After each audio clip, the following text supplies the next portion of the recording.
Hey, look, let me tell you what you're not going to do. What you're not going to do is get out here and call Prime names because you can't make a good, urgent, cogent point. That's not what you're going to do. Look, we talk about Colorado on this show. We will continue to talk about Colorado on this show because it is a fascinating football team.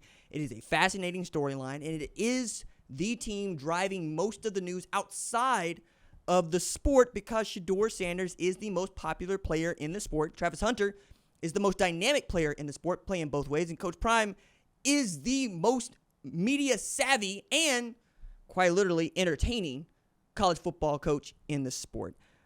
But there is a level of decorum that you have to enter into here. Like, I don't understand ad hominem attacks on Prime.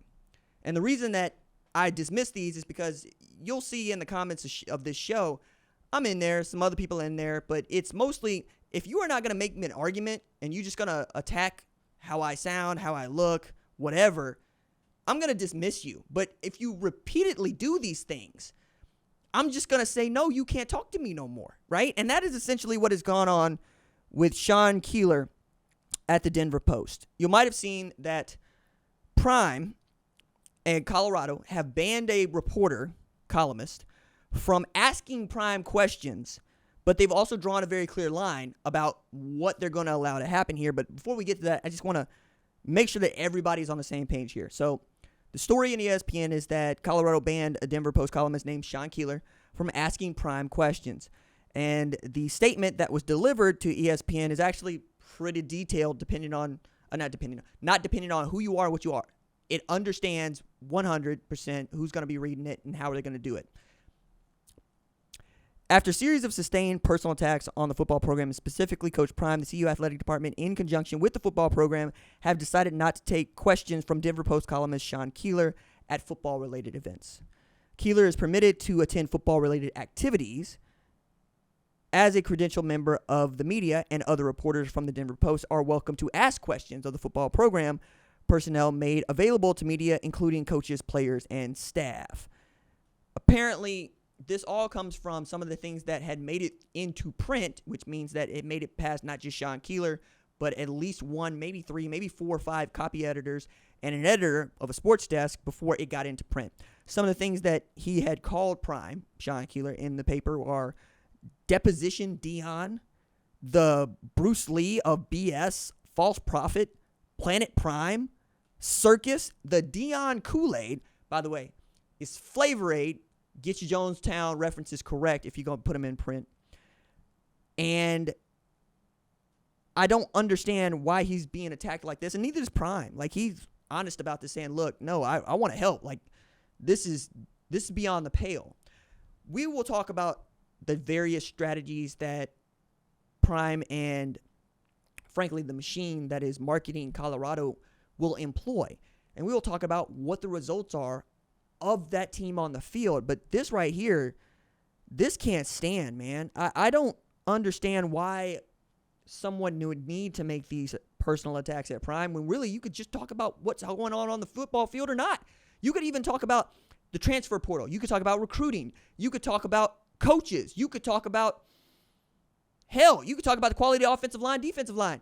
Why do you need to take the attacks directly to Prime? Like, people have watched this show long enough to say, I've been critical, but critical is not necessarily a positive or a negative. It means that I am giving this my brain and some thought. It means that you're presenting an argument which is based in fact. You can disagree about the conclusion on those things, but 4-8 is a fact, right? Just as Prime being outstanding at Jackson State is a fact. Deion Sanders throwing for 3,200 yards, 27 TDs. It's a fact.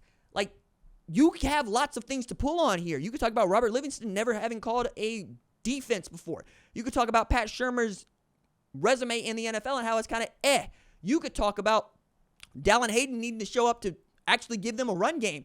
You could talk about so many other things. You talk about Preston Hodge being an outstanding get for them from Liberty that might be able to take some of the pressure off of Travis Hunter on that secondary. You could talk about Alec Ironmanner going for 13 catches, 294 yards, 3 TDs. You could talk about Colorado blowing a 28-0 halftime lead against Stanford.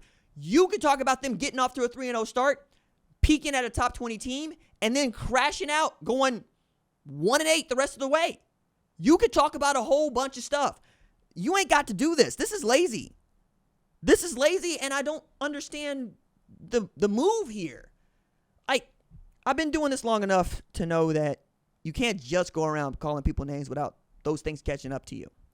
I've been doing this long enough to know if you are going to be negatively critical of anyone, you can do it with a level of class that does not need to learn to this base elementary school name calling. Like, this is sticks and stone stuff. Like, I'm looking at some of the stuff that was actually written down about Prime, and I'm saying this like with my whole heart here, dog. Like, just act like he's the only person that has ever played in the World Series and the Super Bowl. Start with that, dog.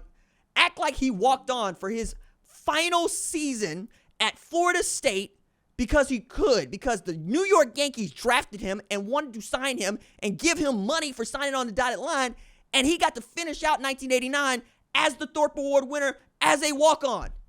Talk about how he has reinvented name, image, and likeness and marketing around Prime time. That's where we get Coach Prime from. Talk about him getting into coaching ball because he wanted to see his boys coached right. Like, I love this story because to understand Prime as a coach, you really do have to understand his love for his family, particularly his children. That man would show up to Pee Wee and watch a man that ain't as accomplished as he is and doesn't know as much about football as he does mess up some drills, right? And the messing up of the drills, you can get little kids hurt. So Prime found himself keep getting up to go correct this drill or that drill, and at the end of the day, he just says, you know what, I should just go do this.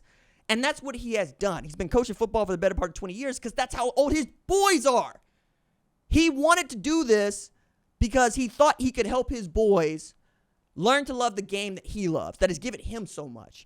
And he has taken that from Pee Wee to high school to college. Now, I have my questions about whether or not Coach Prime is going to be doing this after all of his boys are graduated and just how invested he's going to be in this, but that's down the road, right? And I don't think those are unfair questions to ask. Like, if you get into this for your boys and your boys are no longer the people that you're coaching, what is going to be your motivation? Maybe there's something else there, but this is garbage. Like, I didn't expect to do this segment. I didn't expect anybody to be this diabolical and mean about what Prime is attempting to do at Colorado. Like I've said, there's a lot that's going on at Colorado. Not a lot of it is fitting with the blue blood mentality, with the conservative mentality of some and how we should go about doing our business. Humility ain't really about it. It's about, hey, if I'm saying it and I can back it up, then that's what you do. Winning will cure so much of this, right? Because that's what happened with Miami when Jimmy Johnson was running them. Win. Go win. If you go win, everything is fine. Bobby Bowden knew that about Deion Sanders. That's why he brought him to Florida State. If we go win, everything is okay. And I think that is the only thing that is missing from Colorado's ascent. Winning. They have won off the field. They're getting attention. And that attention has proven to be prospective students applying to Colorado. They have a record number of new students going to that school. They have more money coming in from the athletic programs because they were able to ride the popularity from Prime out of the Pac-12 and into the Big 12. You know that people are going to watch them be on television. They're going to play an FCS opponent on a Thursday night in week 1, and we're all going to watch it. We're going to watch them play Nebraska. We're going to watch them play Colorado State because we really do think that this program is worth our time. And you are a Denver Post columnist. If you're the Denver Post columnist, the thing that I would be trying to do is find out what makes this program tick. Be first on that. Be the best at saying what is true and what is not true about this program. And when you have to give an opinion, make it measured. But this crap where you got to call people these sorts of names is lazy and beneath what I always thought a sports columnist was, man. Sports columnist used to be the job that we all wanted. You really wanted that spot because you could give a little bit of your opinion. You could tell people more than just what happened. You could tell them what you think about what happened. And this has just gone too far. And you know what? I get down with this. I understand. Maybe there's some things that Sean Keeler got to figure out before he gets to ask Prime questions. And I think, there's something to that. But they also said, hey, he's credentialed. He can come to stuff. He can report. He just can't talk to Prime. That seems reasonable given what we know and given what has made it into the news.